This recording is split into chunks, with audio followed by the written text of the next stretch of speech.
Veamos algunos versículos sobre lo que estamos viendo. En el Evangelio de Juan, capítulo 2, versículo 21, dice lo siguiente: mas él hablaba del templo de su cuerpo. Acá está haciendo referencia a Jesús, pero vemos que su cuerpo lo estaba definiendo como un templo. Ahora veamos en Colosenses capítulo 1, versículo 24. Ahora me gozo en lo que padezco por vosotros y cumplo en mi carne lo que falta de las aflicciones de Cristo por su cuerpo, que es la iglesia. Nuevamente, cuerpo, iglesia. En Efesios capítulo 5, versículos 29 al 32, dice lo siguiente: porque nadie aborreció jamás a su propia carne, sino que la sustenta y la cuida, como también Cristo a la iglesia, porque somos miembros de su cuerpo,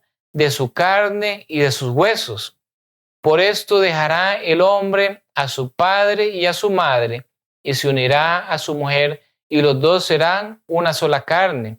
Grande es este misterio, mas yo digo esto respecto de Cristo y de la iglesia. Entonces, acá en Efesios, ¿verdad? Es muy conocido porque se usa mucho en el contexto matrimonial, en el contexto de hogar. Pero realmente Pablo lo que está haciendo es una comparativa de cómo podemos entender aún más fácilmente la relación de Cristo con la iglesia. Ahora en 1 Corintios capítulo 12, versículos 17 al 27, son versículos muy importantes que necesitamos leer de manera detenida. Dice el versículo 17 de la siguiente manera: si todo el cuerpo fuese ojo, ¿dónde estaría el oído?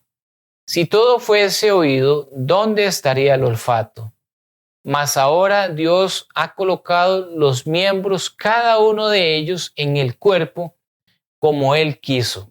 Qué interesante que dice que Dios es el que ha colocado los miembros, cada uno de ellos, en el cuerpo como Él quiso. Esto es sumamente importante porque no es un pastor, no es un sacerdote, no es un líder religioso el que me añade a mí a la iglesia o al cuerpo de Cristo o no. Es Dios mismo el que introduce, el que escribe en esos libros, en esos registros, como leímos al principio.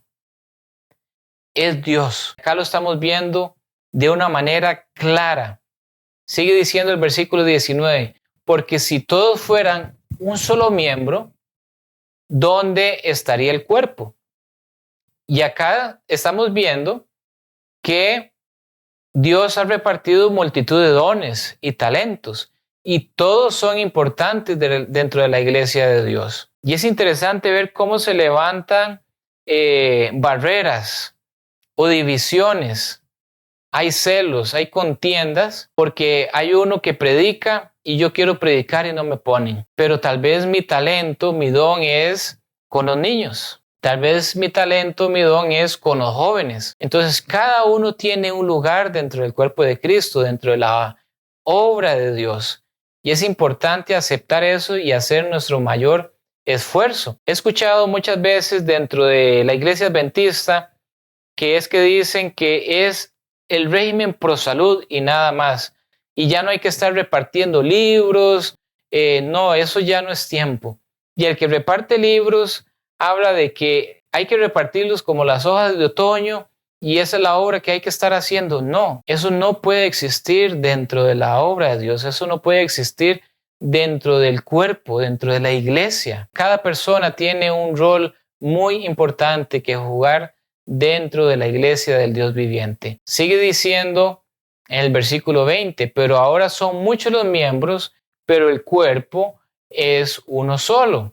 Ni el ojo puede decir a la mano, no te necesito, ni tampoco la cabeza a los pies, no tengo necesidad de vosotros. Antes bien, los miembros del cuerpo que parecen más débiles son los más necesarios.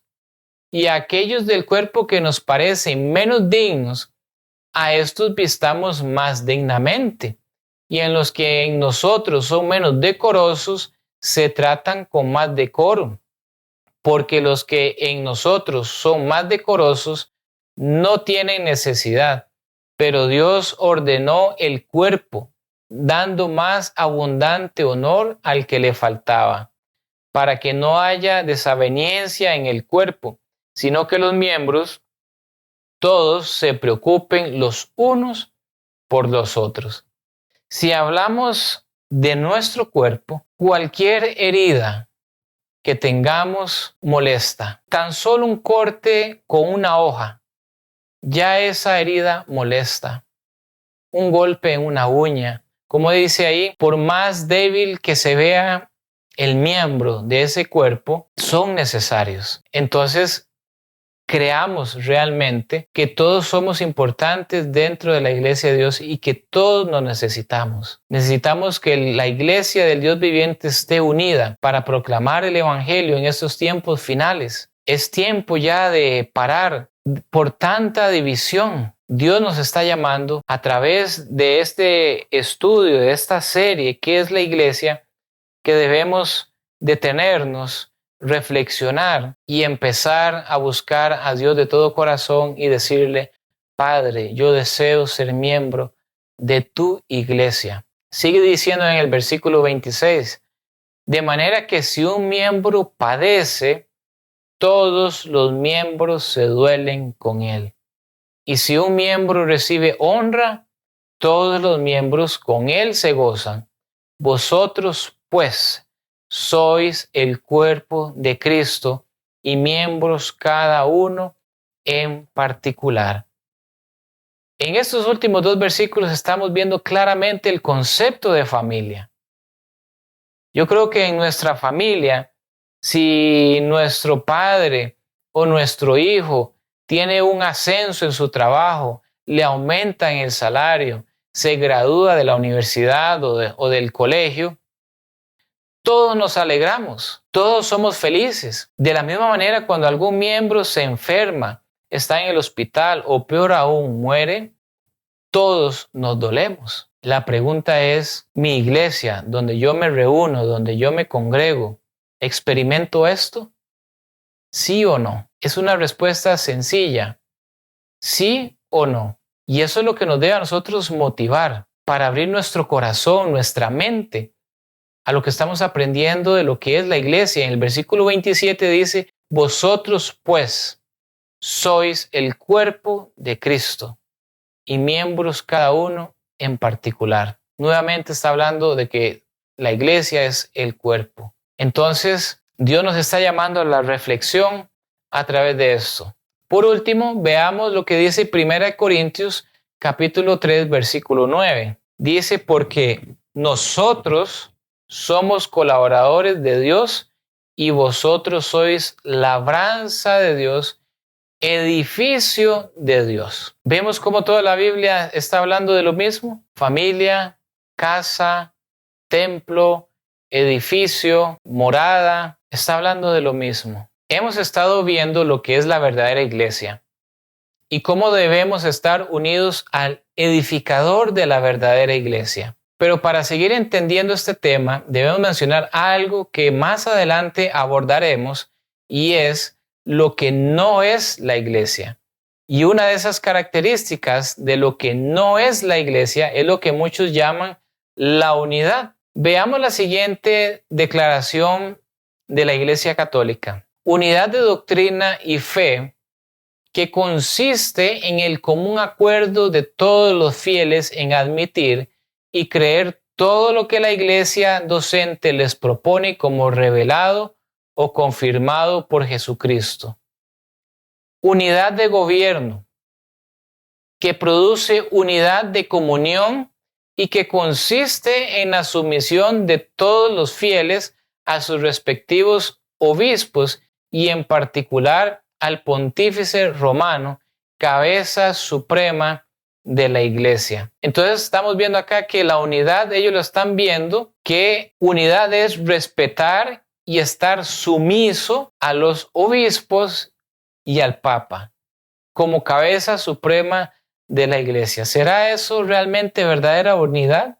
Ahora, si hiciéramos el ejercicio de cambiar la palabra obispos y papa y leyéramos esto de la siguiente manera: unidad de gobierno que produce unidad de comunión y que consiste en la sumisión de todos los fieles a sus respectivos pastores y en particular al presidente, cabeza suprema de la Iglesia. Qué interesante, ¿no?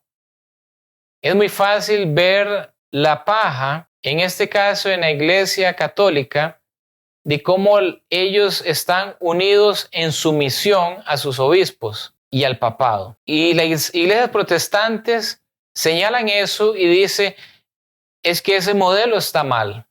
Por eso nosotros salimos de ahí y hemos conformado una iglesia diferente. ¿Es realmente diferente? Cuando yo veo la realidad, y hablo en particular a la iglesia a la que yo pertenezco, veo exactamente lo mismo. Una sumisión ciega a los pastores y al presidente, independientemente de cómo sean, de cómo se comporten, de cómo ejerzan el liderazgo y de cómo enseñen. Y eso no es verdadera unidad. Porque entonces la congregación, cuando hay alguno que sale a protestar sobre lo que está sucediendo, lo separan porque evidentemente ya no están unidos en su misión. Dios nos ha llamado a algo diferente a lo que es la organización de la iglesia. Muchas veces se ejerce autoridad de forma equivocada y eso lo vamos a abarcar más adelante. La unión de los cristianos sobre la doctrina no es unidad cristiana. Un acuerdo de los cristianos en la creencia no es la unidad de los cristianos. Unir o ponerse de acuerdo entre los cristianos sobre una plataforma o declaración de creencia o de doctrina o de principios no es unidad cristiana. La unión de los cristianos en un asentamiento y sumisión acordada a un orden de organización eclesiástica o de gobierno eclesiástico no es unidad cristiana. Unión de propósito o de esfuerzo de cristianos o entre cristianos en la promoción de una causa no es unidad cristiana. La libre y agradable asociación fraterna de los cristianos no es unidad cristiana. Los cristianos pueden tener todas estas cosas en una combinación. De hecho, ya muchos de ellos las tienen.